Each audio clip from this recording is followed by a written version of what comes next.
Hi friends, welcome to tech simplify. చాలామంది నన్ను అడగడం జరిగింది, స్లాబ్స్ అన్నిటిల్లో మేజర్గా వచ్చే ప్రాబ్లం పెచ్చులు ఊడి పడటం.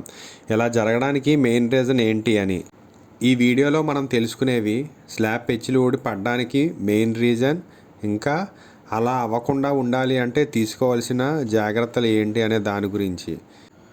వీడియోలో ఓన్లీ ఇంపార్టెంట్ పాయింట్స్ డిస్కస్ చేశాను. ఎక్కడా స్కిప్ చేయకుండా చూడండి, మొత్తం అర్థమవుతుంది క్లియర్గా. ఈ మధ్యకాలంలో తరచుగా వింటున్న మాట ఏంటంటే, మేము ఇల్లు రీసెంట్గా కట్టుకున్నాం, అప్పుడే పెచ్చులూడు పడుతున్నాయని.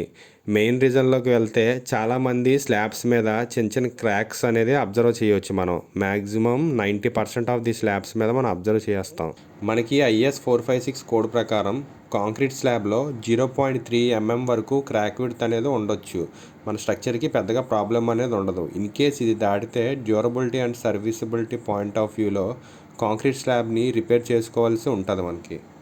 ఈ 0.3 mm సైజ్ కన్నా పెద్దగా ఉండే క్రాక్స్ వల్ల స్లాబ్ ఏ విధంగా డ్యామేజ్ అవుతుందో చూద్దాం. మనకి ఎన్విరాన్మెంట్లో ఉన్న మాయిశ్చర్ లేదా రెయిన్ వాటర్ ఈ క్రాక్స్ ద్వారా స్లాబ్ లోపలికి సీపేజ్ అయ్యి కొన్ని ఇయర్స్కి స్టీల్ని ఎఫెక్ట్ చేస్తుంది. ఈ ప్రాసెస్ చాలా స్లోగానే ఉంటుంది, కానీ వన్స్ స్టీల్ ఎఫెక్ట్ అయ్యింది అంటే బిల్డింగ్ లైఫ్ ఆల్మోస్ట్ అయిపోయినట్టే.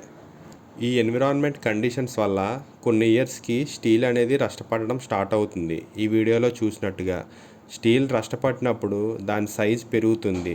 దానివల్ల ఏమవుద్దంటే చుట్టూ ఉన్న కాంక్రీట్ మీద ప్రెజర్ పడి స్లాబ్ ఎక్కడైతే వీక్గా ఉన్నదో అంటే బాటంలోని అక్కడ క్రాక్స్ వచ్చి పెచ్చులూడే అవకాశం ఎక్కువ ఉన్నది మనకి. నేను ఇప్పుడు థియరిటికల్గా ఎక్స్ప్లెయిన్ చేసే ప్రయత్నం చేస్తాను. ఇది మనకు వచ్చేసి స్లాబ్, ఇది కాంక్రీట్, ఇది స్టీల్. ఇప్పుడు ప్రజెంట్ ఈ కాంక్రీట్ pH వాల్యూ వచ్చేసి మనకు 12 నుంచి 13 అంటే ఆల్కలైన్ కండిషన్. ఇక్కడ క్రాక్స్ అవి లేవు, బాగానే ఉంది. ఇక్కడికి వచ్చేసరికి మనకి స్లాబ్కి క్రాక్స్ అవి అనేవి ఉన్నాయి. ఇక్కడ ఈ క్రాక్స్ వల్ల ఏమవుద్దంటే మనకి బయట ఉన్న కార్బన్ డైఆక్సైడ్ ఇంకా వాటర్ లోపలికి వస్తుంది. కాంక్రీట్లోని కాల్షియం హైడ్రాక్సైడ్ అనే మెటీరియల్ ఉంటుంది. దాంతో కార్బన్ డైఆక్సైడ్ మనకి రియాక్షన్ జరిపి కాల్షియం కార్బనేట్ అనే మెటీరియల్ ఫామ్ అవుతుంది. ఈ కాల్షియం కార్బనేట్ ఫామ్ అవడం వల్ల ఏమవుద్దంటే మనకి నార్మల్గా 12 నుంచి 13 ఉండాల్సిన pH వాల్యూ కాంక్రీట్లోని మనకి అరౌండ్ 6 అనేది వస్తుంది. దీనివల్ల ఏంటంటే యాసిడ్ అది ఫామ్ అయ్యి మన స్టీల్ అనేది కరోజన్ అనేది ఫాస్ట్గా అవుతుంది. ఈ ప్రాసెస్నే కార్బనేషన్ అని అంటారు మనం. ఫైనల్గా నేను చెప్పేది ఏంటంటే, మీ స్లాబ్కి పెచ్చులూడు పడకుండా ఎక్కువ కాలం ఉండాలి అంటే మీ స్లాబ్ మీద కనిపించే క్రాక్స్ని ఇమీడియట్గా కవర్ చేయండి, వాటర్ ఇంకా అదర్ ఎన్విరాన్మెంట్ పొల్యూటెంట్స్ లోపలికి వెళ్లకుండా. వేరే పాయింట్ ఏంటంటే, మీరు స్లాబ్ వేసుకున్నట్టయితే PPC సిమెంటే వాడండి స్లాబ్కి.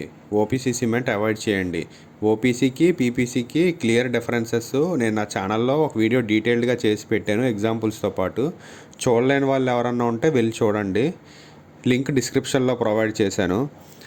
స్లాబ్ క్రాక్ రిపేర్ వీడియో నేను నెక్స్ట్ వీక్లో పోస్ట్ చేస్తాను. ఈ లోపల మీరు ఒక లైక్ ఇంకా కామెంట్ చేయండి friends. Thank you. Tech simplify.